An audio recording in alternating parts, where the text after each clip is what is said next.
স্যাররা অনেক গেজাইতো, তাদেরকে আমরা অনেক পছন্দ করতাম। যে স্যার সারাদিনই গপ্প করে, পড়ায় কম। তো এরকম আরকি ছিল আরকি। তো এরকম ফাঁকে, ফাঁকে এইজন্য টিচাররা মাঝে, মাঝেই গল্প করে। Otherwise it becomes monotonous or something. So যেই কথাটা বলার জন্য আমি আসলে যেটা বলছি এবং প্রত্যেক সেমেস্টারে প্রত্যেক সেকশনেই বলি, মাঝে, মাঝে স্কিপ করি। সেটা হচ্ছে যে আ বিএসসি পাস করার আগেই, ব্যাচেলর্স পাস করার আগেই আপনার কয়েকটা জিনিস থাকা উচিত ready. What are those things? ৩ টা। নাম্বার 1 একটা পাসপোর্ট। আপনার যাতে অবশ্যই, অবশ্যই, অবশ্যই পাসপোর্ট থাকে। যাদের নাই তারা kindly within this month apply করে ফেলেন। বিভিন্ন এলাকায় নতুন, নতুন রিজিওনাল পাসপোর্ট অফিস হইছে। সো বেসড অন আপনার কোন গিভেন অ্যাড্রেস আপনি ওইখানে যান। দ্রুত পাসপোর্টটা এখন করে ফেলতে পারবেন। আপনার যেহেতু এখন কোনো পারপাস নাই, তাড়াহুড়ার কিছু নাই, কোনো দালাল-টালাল ধরার কোনো দরকার নেই। সিম্পলি নরমালি এপ্লাই করবেন, হয়ে যাবে। আচ্ছা, so this is passport. Passport আরেকটা হচ্ছে আপনার আইএলটিএস দিয়ে রাখা। বিদেশ যান বা না যান সেটা পরে দেখা যাবে। ঠিক আছে? বিদেশ যান কিংবা না যান সেটা পরে দেখা যাবে। আপনি একটা ইংলিশ ল্যাঙ্গুয়েজ টেস্ট দিয়ে রাখলা ভালো। আচ্ছা, এটা নিয়ে একটু পরে কথা বলি যে এখনই দিবেন না পরে দিবেন? আচ্ছা, অ্যান্ড লাস্টলি ড্রাইভিং লাইসেন্স। আপনি দেশ-বিদেশ যেখানেই যান প্রবাবলি আপনার গাড়ি চালানো লাগবে। যেটা আমি এই যে ধরা খাইতেছি। Driving licence is a necessary skill like cycle চালানো আর সাঁতার কাটার মতো। ড্রাইভিং লাইসেন্সটা আপনার থাকাটা দরকার। এবং learn how to drive. At least বিপদের সিচুয়েশনে আপনি নিজে কিছুটা হ্যান্ডেল করতে পারবেন। গাড়ি থাক বা না থাক, আপনি খুবই নিম্নবিত্ত পরিবার থেকে আসেন, ডাজন্ট ম্যাটার। আপনি এটা একটা স্কিল শিখে রাখেন। এই ৩ টা জিনিস। নাও কেন আমি মানুষজনকে বাইরে যাইতে বলি? বিকজ আপনারা বিএসসি পাস করার মেবি 1 অর 2 ইয়ার পরে সাডেনলি আবিষ্কার করবেন যে আপনি এখন কোথাও ডাক দিলে ৫ টা পোলা দৌড়াইয়া চলে আসে বা ৫ টা মেয়ে দৌড়াইয়া, মানে আপনার গ্রুপের পোলাপান ৭-৮ টা পোলাপান দৌড়াইয়া চলে আসে। আপনার খালি একটা ফোন দেওয়া লাগে। Nothing else. এরকম সময় আমাদেরও ছিল। Uh but after 5 years or something you will find that আপনার কোনো ফ্রেন্ড নাই আশপাশে। সবাই বিদেশ। ঠিক আছে? বিকজ বিদেশ যাওয়া is so easy right now, এবং লোকজন বাংলাদেশের সুযোগ সুবিধা বা অন্যান্য আদার নাগরিক ফ্যাসিলিটির অভাব বোধ কইরা নানাবিধ কারণেই বিদেশ চলে যাওয়াটাই শ্রেয় মনে করতেছে। এটারে বলে ব্রেইন ড্রেইন, মানে মেধা পাচার হয়ে যাওয়া। তো এরকম। তো আনফরচুনেটলি মেধা পাচার হবেই। এটা বন্ধ করার কোনো রাস্তা নাই। আনলেস আপনি একটা দেশে আ ওই পরিমাণ মধু নিয়ে আসেন। মানে লেটস সে যেখানে মধু দিবেন পিঁপড়া সেখানে যাবেই। সো আপনারা হচ্ছেন সেই প্রিভিলেজড সোসাইটি যারা you can fly out of the country literally. এবং আ আপনার হঠাৎ করে সাডেনলি যারা দেশে থাকাটা চুজ করবেন যে, "না, আমি দেশ ২ জায়গায় থাকতে পারি। আমি এক জায়গাতেই, আমি তাও স্টিল দেশেই থাকতে চাই।" এরকম পাগল যদি থাকেন আমার মতো ১ জন ২ জন, আ তারা সাডেনলি আবিষ্কার করবেন যে আপনার আশেপাশে কোনো ফ্রেন্ড নাই। নাও আমি লোকজনকে এই পাসপোর্ট-টাসপোর্ট হাবিজাবি এইসব করে রাখতে কেন বলি? আমি বলছি যে যদি আপনি ভালো না লাগে দেশে, আপনি চলে যান। আপনারে কেউ থাকতে বলে নাই। আপনি দেশে থাইকা বোঝা হওয়ার চেয়ে বাইরে গিয়ে আপনি একটু বেটার লাইফ থাকেন। প্রবলেম তো নাই। আমাদের তো জনসংখ্যার কমতি নাই। বাট প্রবলেম যেটা অভাব আছে সেটা হচ্ছে আ মেধা অভাব আছে। সো ঠিক আছে, এখন ইন্টারনেট গ্লোবাল ভিলেজ, আপনি একটা আঙ্গুল নাড়াইয়া আপনার ইউএসএ তে থাকা ফ্রেন্ডের নক দিতে পারেন। সো ইট ডাজন্ট ম্যাটার আপনি পাশের রুমে বসে আছেন নাকি ইউএসএ তে আছেন। It really doesn't matter. Communication is the main key. Okay, so বিদেশ যাইতে পারলে যান। আচ্ছা ঠিক আছে, বিদেশ সেটেল হওয়া লাগবে না আপনি। অফিস থেকে একটা ট্রেনিং এর সুযোগ আসলো। লেটস সে আপনি যে কোম্পানিতে চাকরি পাইছেন, এখান থেকে বলল চায়না ট্রেনিং এ পাঠানো হবে। নে ৫ জনকে। এখন আপনি যাইতে পারবেন না, কারণ কি? আপনার পাসপোর্ট নাই। আচ্ছা, অমুক দেশে যাওয়া লাগবে এইটা। বাট আপনি খুব চিপে যাইতে পারতেন। অফিস থেকে ধরেন আপনাকে ট্রাভেল অ্যালাউন্স হিসেবে ৳৫,০০,০০০ দিবে। এটা আপনি যেমনি ইচ্ছা খরচ করেন। আপনি দেখলেন যে নরমালি যদি আপনি যান, আ তাইলে ৳৪,৮০,০০০ খরচ হয়ে যায়। ৳২০,০০০ আপনার নয়-ছয় করার জন্য দিছে অফিস। কিন্তু আপনি যদি একটু ড্রাইভ করতে জানেন, আপনি যদি গাড়ি চালাইতে জানেন, তাহলে এন্টায়ার ট্যুরটা, হ্যাঁ, আপনি হয়তো অর্ধেক খরচে কভার করতে পারবেন এবং উইথ কমফোর্ট অ্যান্ড এভরিথিং। গাড়িটা তখন বড় সাইজের একটা ব্যাগ হয়ে যায় আরকি। এনিওয়ে, সবকিছু মিলায়া আরকি এটা। আর IELTS, TOEFL এগুলোর কারণ হচ্ছে যে uh if you really want to go out, যদি দেশের বাইরে চলে যেতে চান, তাহলে IELTS, TOEFL এগুলা দেয়াই লাগবে। বিকজ একটা English language test is mandatory. Now TOEFL is a very tough test. আমি TOEFL দিছি। খুবই জঘন্য, খুবই কঠিন পরীক্ষা। TOEFL জঘন্য না, মানে ইজি, বাট আপনাকে কন্টিনিউয়াস স্ট্রেস এ রাখবে। 4 আওয়ার্স, ইটস মানে এক্সহস্টিং। এখানে ফিজিক্যাল এবং মেন্টাল স্ট্রেসটাই বেশি TOEFL এ। কিন্তু আইএলটিএস এ আমার মতে it's really A language test. IELTS is easy এবং সিএসইর লোকজন অবশ্যই কম্পিউটার বেসড আইএলটিএস যেটা টেস্ট ওইটা দিবেন ইজি। ওইটা সবচেয়ে মজার, একদিনে সব শেষ। অন্যটায় আপনাকে ২ দিন যেতে হবে। এনিওয়ে, এই ইংলিশ ল্যাঙ্গুয়েজ টেস্ট দিয়ে রাখার ফলে আপনার যেটা সুবিধা, you can easily go out এবং আপনারা 3rd ইয়ার এবং 4th ইয়ার লেভেল থেকে দেখবেন প্রত্যেক কোর্সের যেই প্রজেক্ট সেগুলো আসলে লেখা পাবলিশ করা যায়। পেপার পাবলিশ করা যেগুলাকে বলে। If you can publish those things এবং এই পাবলিকেশন একটা জিনিস ইন্ডিকেট করে যে আপনার রিসার্চ বা গবেষণা করার ক্যাপাবিলিটি আছে। If you can display that আপনার গবেষণা করার ক্যাপাবিলিটি আছে, লোকজন আপনাকে স্কলারশিপ দিয়ে নিয়ে যাবে। আচ্ছা, this is how you can fly out of the country. কিভাবে দেশের বাইরে যাইতে হয় সেটা বললাম। আচ্ছা, নর্মাল ওয়ে কি, লোকজন কি করবে, চাকরি করবে রাস্তায়, বিভিন্ন জায়গায় ৫, ৬, ৭ বছরের এক্সপিরিয়েন্স করবে, তারপরে কানাডিয়ান পিআর বা অন্যান্য দেশে মাইগ্রেশনের জন্য অ্যাপ্লাই করবে। সেটার জন্য আপনাকে আবার হিউজ পরিমাণ টাকা ব্যাংক ব্যালেন্স দেখাইতে হবে এবং ওইখানে যাওয়ার পরে, যাওয়ার সাথে সাথে তো আপনারা চাকরি দিবে না কেউ। ইনিশিয়ালি ৫-৬ মাস চলার মতো, বউ বাচ্চা নিয়ে চলার মতো, ৩ জন মানুষ চলার মতো টাকা পয়সা নিয়ে যেতে হবে। সো এই হিউজ অ্যামাউন্ট অফ মানি কামাইতে কামাইতে আপনার মোস্ট লাইকলি চুলদারি সাদা হয়ে যাবে। রাইট নাও আপনি এখনো বাচ্চা আছেন, ইয়াং অ্যাডাল্ট। আপনাদের বয়স কারো 20 ক্রস করছে? ২০ বছর? ১ জন ২ জন ছাড়া বোধহয়। ১ জন ২ জন। না স্যার করছে। আচ্ছা, যাই হোক, খুব বেশি না, ২১। বিকজ বাই দ্য টাইম আপনারা 4th ইয়ার আপনাদের থাকবে ২২ বছর। তো আমি আপনাদেরকে 2nd ইয়ারের কম ধরে আর কি বলতেছি। এনিওয়ে, দেশের বাইরে যাইতে হইলে অন্যান্য যে রাস্তাটা, সেটা হচ্ছে আপনাকে চাকরি করতে হবে এবং দেশের বাইরের একটা কোম্পানি আপনার কাম এবং আপনার প্রোফাইল দেখা, বুঝেন? আপনার কাজ এবং আপনার প্রোফাইল দেখা আপনারে নিয়ে যাবে বাইরে। এই লেভেলের কাবিল হইতে হইলে আপনার যে পরিমাণ প্যারা নিতে হবে, তার অর্ধেক প্যারায় আপনি যদি পেপার পাবলিশ করেন, রিসার্চ করার ক্যাপাবিলিটি শো করতে পারেন, হুইচ ইজ মানে রিসার্চ বর্তমানে আসলে একটা গ্রামার, ওই ফরম্যাটে কিছু লিখে দিলেই হয়ে যায়। যেটা আপনাদের সাথে 4th ইয়ারে আমার দেখা হইলে আমরা গ্রিন কম্পিউটিং এর ভাইয়াদের শেখাবো। আপনারাও যখন আসবেন, যদি আমার সাথে বা ওয়াসিফ স্যারের সাথে বা যার সাথেই দেখা হোক, ওইখানেও শেখাবে। সো একটা পেপার পাবলিশ করে লাভটা কি, আপনি মাস্টার্সে চলে যেতে পারবেন। আমার ম্যাক্সিমাম ফ্রেন্ড কি করছে, মাস্টার্সে গিয়েছে, মাস্টার্স পাস করার আগেই এরা চাকরি পেয়ে গেছে। বাট কেউ কেউ মাস্টার্স শেষ করছে, কেউ কেউ করে নাই। যাদের পড়ালেখার খিদা আছে তারা বলছে না, চাকরিটা আমি করব পার্ট টাইম, বাট আমার মাস্টার্স শেষ করার পর বা পিএইচডি শেষ করার পর আমি ফুল টাইমে যাব। অথবা যারা যারা বলছে যে না ভাই, মাস্টার্স পিএইচডি দরকার নাই, I needed to get out of the country, so I just moved out, চাকরি পাইছি, good bye masters, sorry professor. এই হয়ে তারা ওইখানে আছে। সো ইজিয়েস্ট রাস্তা হচ্ছে আসলে একটা রিসার্চ ক্যারিয়ার দেখায় বাইরে যাওয়া। ঠিক আছে? একটা রিসার্চ অ্যাক্টিভিটি দেখায় বাইরে যাওয়া, ইটস ইজিয়ার। আর এত সব কথা কেন বললাম, কারণ একটু বিদেশ ঘুরে আসছি তো, সো ওই বিদেশের জিনিসপাতি মাথায় এখনো রইছে। জিনিসটা হচ্ছে যে একটা দেশে নাগরিক সুযোগ সুবিধা কিছু মানুষজনকে দিতে হয়। একটা জায়গায় মানুষ তো থাকে, এটা মুরগির কোয়ান না। কথাটা আরেকবার ভালো করে কানের মধ্যে ঢুকায় নেন। ইটস এ ঢাকা সিটি, এটা একটা মুরগির কোয়ার। এখানে মানুষ থাকতে হইলে, যেখানে হিউম্যান থাকে, সেখানে কিছু সার্টিন নাগরিক সুযোগ সুবিধা আপনাকে রাখতে হয়। লেটস সে আপনি আপনার বাসায় যখন থাকেন, আপনি চিন্তা করেন আপনি বাথরুম কেন বানাইছেন? আপনি বাইরে যে কোনো জায়গায় গিয়ে বাথরুম করলেই তো পারেন। আপনি ওই বাথরুম না বানায় আপনি ওই জায়গায় আরেকটা রুম বানায় ভাড়া দিলেও তো আপনার কয়টা পয়সা আসে, তাই নয় কি? ঠিক আছে, আপনি বারান্দা কেন বানাইলেন? আপনার ডাইনিং রুম কি দরকার? আপনি তো বেডরুমেই খাওয়া-দাওয়া করতে পারেন। রান্না-বান্নাটাও আপনার বেডরুমেই হওয়া সম্ভব। এক রুমের অ্যাপার্টমেন্টে থাকা সম্ভব। তো আপনি এত বড় বাসা, একটা বড় স্পেস নিয়ে কেন থাকেন? বাসার যার নিজের বাসার কথা বলতেছি। ড্রয়িং রুম, ডাইনিং রুম, এত একটা বড় নিয়ে স্পেস থাকার রিজন হচ্ছে মানুষ মুরগি না। এটা তাকে মুভ করার জন্য, মানুষকে চলার জন্য, কিছু ব্রিদিং এর জন্য কিছু স্পেস দেয়া লাগে। এই স্পেসগুলা কিন্তু ঢাকা সিটিতে নাই। ঢাকা সিটিতে ইজ দেয়ার এনি পার্ক? হ্যাঁ, উত্তরার কিছু জায়গাতে আপনি কিছু একটা প্লট বা ২ টা প্লট খালি করে দেওয়া, ওইখানে কিছু দৌড়াদৌড়ি কিছু করতে পারেন। Okay, but this is not a park.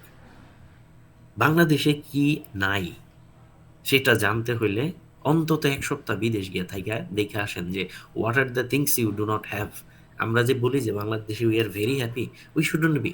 আমাদের হ্যাপি হওয়া কোনো মতেই উচিত না। কেন উচিত না?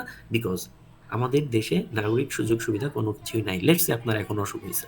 আপনি কিভাবে যাবেন? কিংবা ইউনিভার্সিটিতে যে আসতে বলতেছি এক্সাম দিতে, কোনো কারণে ধরেন আল্লাহ না করুক ওই বাসে কেউ আগুন দিল, আপনি সিভিয়ারলি বার্নড হইলেন, আপনার এই চিকিৎসার দায়ভার হাবিজাবি এগুলা কে নিবে? আপনি যদি একটু ভালো চিকিৎসার জন্য যান, you need to pay a lot of money. You might not have that money, and in 50 years, even after 50 years of independence, আমরা আমাদের কান্ট্রিতে কি করতে পারিনি, হেলথ কেয়ার ইনশিওর করতে পারিনি, যেটা কি নাকি ওই হাবিজাবি 193তম দেশ হয়ে আমরা খুশিতে লাফাচ্ছি। এবং 50 years আগে কি কি হয়েছে এবং আরো 100 আগে কি কি হয়েছে, এসব সব বাদ দিয়ে আমরা এখনো কিন্তু অতীত নিয়ে পড়ে আছি। হ্যাঁ, অতীতে আমাদের এই ছিল, অতীতে আমাদের ওই ছিল, বাট ইন ফিউচার বা ইন প্রেজেন্ট কি আছে বা নাই সেগুলো আমাদের কোনো টেনশন নাই। একটা সিটিতে সার্টিন পরিমাণ এরিয়া ঘোরাফেরার জন্য আপনাকে রাখতে হবে, বাচ্চারা খেলবে, পার্ক থাকবে, পানি থাকবে, পাখিরা আসবে, হ্যাঁ, কিছু কমিউনাল এরিয়া থাকবে যেখানে বিয়ে, নাচ, গান, বিয়া শাদী হাবিজাবি হবে। But all we have right now is restaurant. হ্যাঁ, হাতির ঝিল হওয়াতে কিছুটা পাচ্ছি আমরা। Otherwise you see that in Dhaka city we have absolutely have nothing. এবং এইটা নিয়ে কারো কোনো মাথা ব্যথাও নেই। হেলথ কেয়ার নাই আমাদের, এডুকেশন সিস্টেমে আপনি কেন ইউনিভার্সিটিতে এসে এত টাকা দিয়ে পড়তে হবে? একবার কথাটা জিজ্ঞাসা করছেন কখনো? নাগরিক, নাগরিক, দেশের নাগরিকের যে কিছু মিনিমাম ফ্যাসিলিটি পাওয়া উচিত, সুযোগ সুবিধা, because you pay lot of amount of tax. It almost equivalent to Canada. কানাডায় 33% ট্যাক্স দেয়, আমরা এখন অ্যারাউন্ড 25% ট্যাক্স দিই। কানাডিয়ান তুলনায় কি কি সুযোগ সুবিধা আপনি পান? So you need to ask this questions. আপনি যখন দেশের বাইরে চলে যাবেন, নো প্রবলেম, আপনি দেশের বাইরে থেকে ওই ব্যাপারগুলো দেখে আপনার বন্ধু বান্ধবরে কইতে পারবেন, ওকে? কিংবা কোনোদিন যদি দেশে ব্যাক করেন সেটাও হইতে পারবে।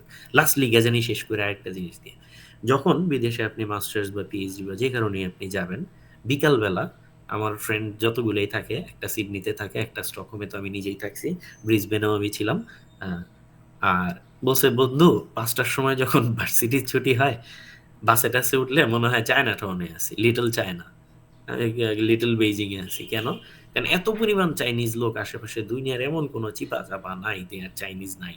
ওকে, নাও আমাদের কাছে সবই আসলে চাইনিজ মনে হয়, বাট লটস অফ মানে Chinese, Japanese, Korean, all of these are Chinese, মানে Chinese ethnicity let's say. But actual Chinese এর সংখ্যা কম না কেন? কারণ চাইনিজে কমিউনিস্ট সরকার ক্ষমতায় আছে। তারা কি করছিল? তারা বলছিল যে জনসংখ্যা নিয়ন্ত্রণের জন্য কেউ একটার বেশি বাচ্চা নিতে পারবে না, দ্বিতীয় বাচ্চা হলে মেরে ফেলা হবে, বা দ্বিতীয় বাচ্চা নিতে পারবে না। নাও প্রত্যেকটা বাবা মা কি চাইতো? সন্তানের জন্য একটা পোলা সন্তান হবে। পোলা সন্তান হইলে কি হবে? পোলা সন্তান বাপ মারে দীক্ষা রাখবে, আর মেয়ে সন্তান হইলে মেরে ফেলবে। তো চাইনিজ বাপ মারা কি করতো? তাদের সন্তান যদি দেখতো যে মেয়ে হয়েছে, তাহলে মেরে ফেলতো। You understand that? এই ঘটনাগুলো কিন্তু এই সেঞ্চুরির, খুব বেশি দিন আগের না, নট 20 বছর আগেরও না, আপনাদের লাইফ টাইমে জন্মের পরেরই ঘটনা এগুলো, এরকম। So some Chinese people started to seriously fly out of the country. এবং যার ফলে আমি কেটে যে যখন মানে আমরা রাত্রেবেলা বসে বসে পড়তাম, ওইখানে যে দেখা যেত কি, যে মেয়েগুলা কানতেছে। সো কোনোভাবে হয়তো স্মাগল করলে বাচ্চাগুলোকে বিদেশ পাঠিয়ে দিছে, বা কোনো কারণে হয়তো একটা দম্পতির বাবা চাইনিজ মেয়ে হয়েছে, ওনারা মারতে চাচ্ছে না, কোনোভাবে পালায়া দেশের বাইরে চলে আসছে। এই ধরনের লোকের সংখ্যা অনেক বেশি। আবার কিছু চাইনিজ মানুষজনকে গভর্নমেন্টই স্কলারশিপ দিয়ে বিদেশ পাঠাইছে। কেন? বিকজ তাদের দেশে এনাফ পরিমাণ ইউনিভার্সিটি নাই, কিংবা এই স্কলারশিপ হোল্ডার লোকগুলোকে বলছে, ভাই তোমরা আপাতত বিদেশেই থাকো, as a sentinel, under cover agent পর্যন্ত। কাইন্ড অফ এত খারাপ কিছু না, আন্ডার কভার এজেন্ট মানে হচ্ছে গোপনে ছদ্মবেশের ভাই, যে তুমি সুইডেনে আসো থাকো, কিংবা তুমি ইউএসএ তে আসো থাকো, সমস্যা নেই, বা বাংলাদেশে আসো থাকো, no problem, you do your job, হ্যাঁ, হ্যাঁ, live a decent life. But যদি কোনো কারণে রাষ্ট্রীয় প্রয়োজনে তোমাকে দরকার হয়, ইউ মাস্ট কাম ব্যাক, সাথে সাথে চলে আসতে হবে। সো এক একটা নিউক্লিয়ার সায়েন্টিস্ট, এক একটা মাইক্রোবায়োলজিস্ট, এক একটা ভাইরোলজিস্ট, ইত্যাদি ইত্যাদি।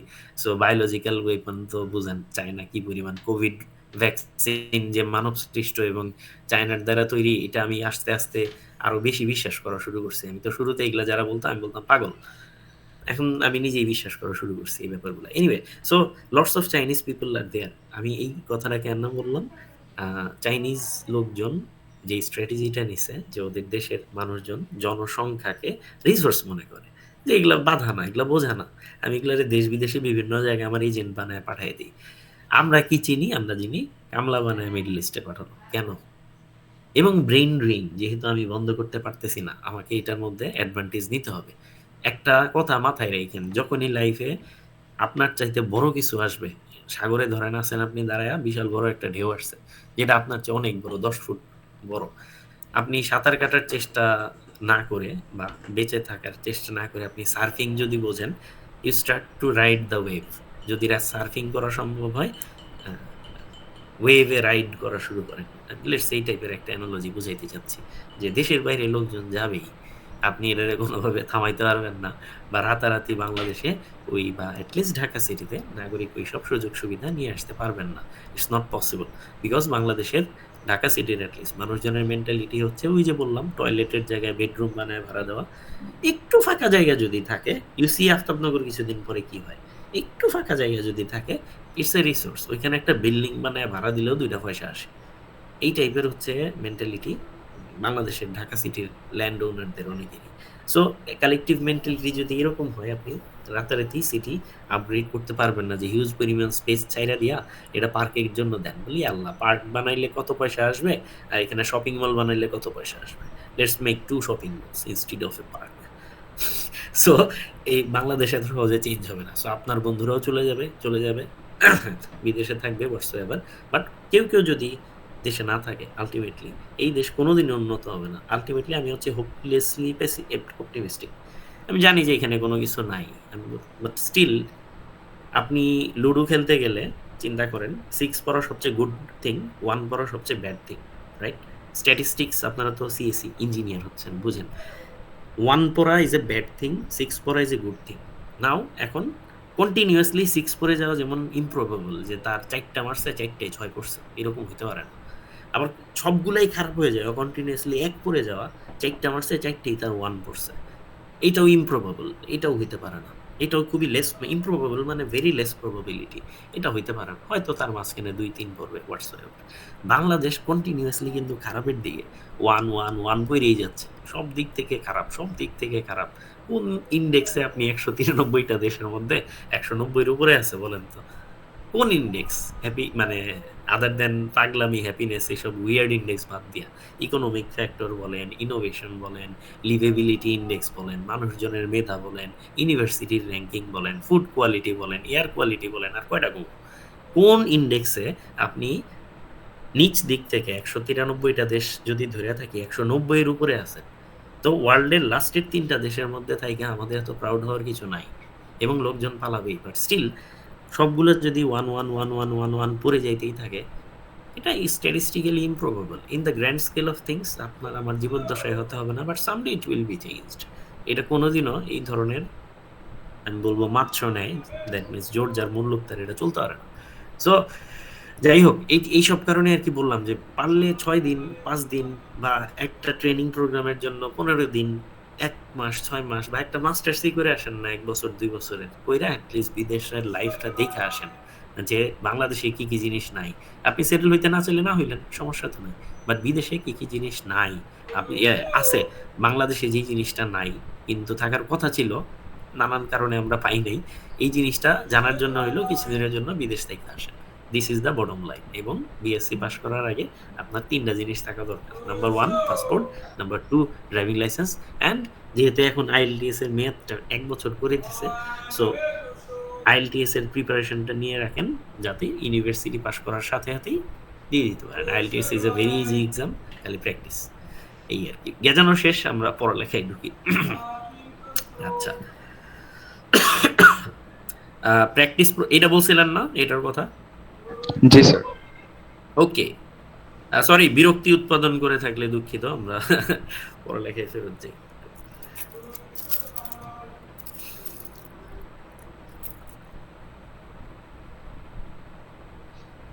আপনার এক্সাম যেন কবে দিছি? স্যার এই ফ্রাইডে। স্যার ফ্রাইডে স্যার 10টা 10-এ। ও ফ্রাইডে না? জি স্যার। কোনো বন্ধ পাওয়া গেল না, এটা কি অবস্থা? সবাই কি ফ্রাইডেতেই নিচ্ছে? স্যার আমার এক্সাম আছে স্যার কালকে স্যার। মানে এই যে টিউসডে যারা নিতে পারতেছে নিয়ে নিচ্ছে। হ্যাঁ জি স্যার। স্যার আচ্ছা, কালকে আশা করতেছি হরতাল যদি না হয় দেন পরীক্ষা হবে, নাহলে ফ্রাইডেতে। আচ্ছা আচ্ছা, বুঝতে পারছি। ওকে, এখানে কি বলছে, জি ইকুইভ্যালেন্ট ক্যালকুলেট করতে বলছে।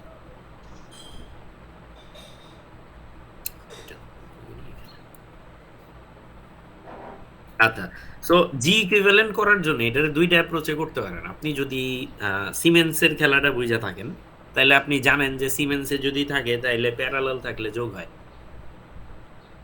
এটা তো বুঝেন। সিমেন্সে Yes, যদি sir. উল্টাটা হবে। জি ইয়েস থাকে, স্যার। হ্যাঁ, G1 plus G2 is equals to G equivalent হবে এটা কখন? যখন হচ্ছে সিমেন্স দুইটা প্যারালাল আছে। এটা যদি বুঝা থাকেন, আর যদি সিরিজে থাকে তাইলে তখন ওই যে 1/1 করে যোগ হবে। সো G1 ইনটু G2 আর নিচে হবে divided by G1, sorry G1 plus G2, উপরে গুণ নিচে যোগ। সো এটা ছিল হচ্ছে ইয়ের ফর্মুলা সম্ভবত। সো এটা হচ্ছে সিরিজ আর এটা হচ্ছে প্যারালালের ফর্মুলা। সো উপরেরটা হচ্ছে যদি ইফ দা ইফ ডাটা লিখলাম না, কন্ডাক্টেন্সেস আর ইন প্যারালাল।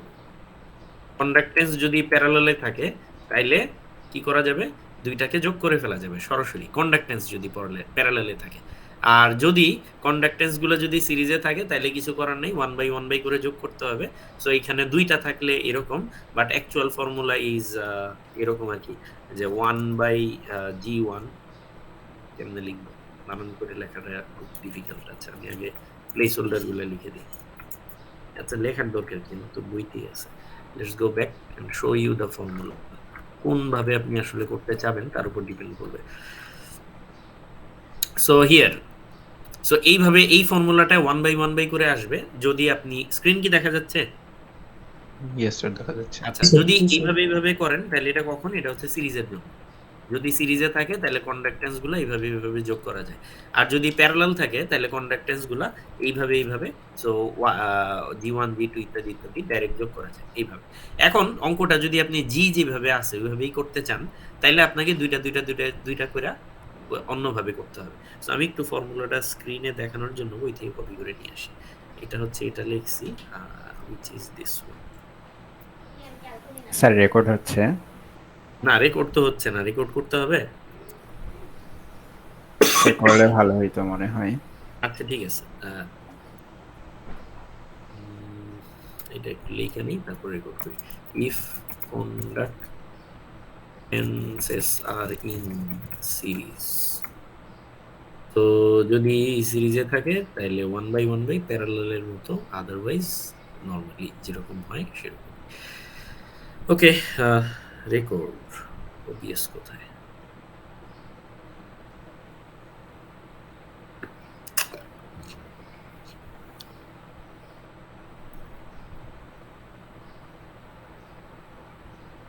আবার কেটে দিচ্ছি।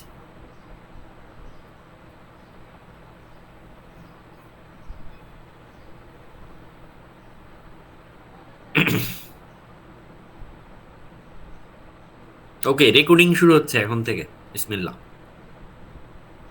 আসসালামু আলাইকুম। আমরা ক্লাস টেস্টের কিছু কথাবার্তা বলছি এতক্ষণ, আর কিছু